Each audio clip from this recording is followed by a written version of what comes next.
साथीहरू हेर्नुहोस् है, मैले त भोट दिएर आएँ बिहान 7:30 बजी भोटमा लाइन लागेको थिएँ हो। अन्तखेरि हामीले लाइन लाग्दै 10 बजीतिर दियो होला हामीले भोट। कस्तो गरम थियो साथीहरू हेर्नुहोस्। भोट दिएर आएँ हो। अन्तखेरि गरम न गरम त भिड थियो। मेरो बुढा त 5:30 बजी आएर दिएर गयो।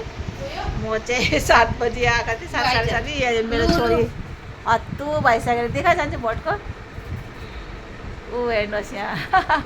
अन्त हामी मामुकोमा आएको छु। अहिले मामुले स्पेसली यहाँ मोमोहरू बनाएर हेर्नुहोस्। मोमो यहाँ चिकन फ्राई। अब जान्छु भरे पुरा घाम छ बाहिर कि। अब भरेतिर जान्छु खडगपुरतिर। साथीहरू बाई बाई।